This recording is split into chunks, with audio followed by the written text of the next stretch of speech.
Alright, it's a little late in the day, but I just recently came back from a retreat, a church retreat. And like I said before, at one point in time, I completely lost faith and hope in God, right?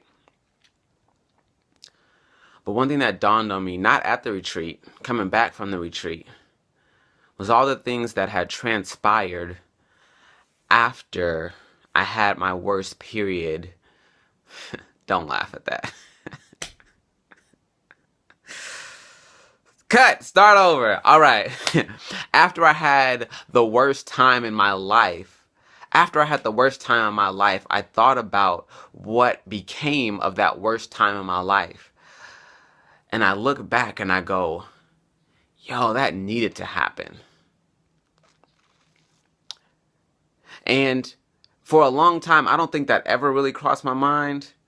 But I think looking back today, looking back at the things that I have done in the last couple of years for myself, the last couple of years, I've managed to get rid of credit card debt. I've managed to begin to really get back into shape. I managed to really get help with relationship issues that I have, whether it's with myself or with others, as well as help with issues that I have with the opposite sex.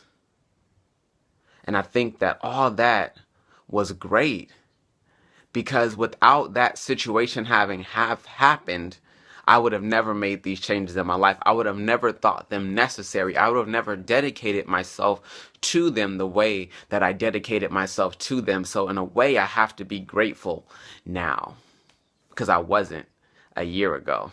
I wasn't actually probably 2 days ago. But now I have to look back and be grateful and say, wow, God, like, I actually needed that. I actually needed all of that pain so that I could do all of these things for myself that would allow me to be in a place right now that I am much better than I was before all the pain happened. I'm actually glad that that happened now. And now I have to give you praise. As much as it is out of routine now, as much as I'm not used to it anymore, and it's actually awkward, it doesn't make as much sense as it used to make when I was trying to be on fire for God, now I have to give you praise, because it was actually for my good that I went through that much pain in that many ways in that short amount of time. And so honestly, I'm not here to preach to you, but I do want to say, look at the worst periods, look at the worst times in your life, and think about the good that came out of it. And think, can you manage to be grateful for it in retrospect? God bless.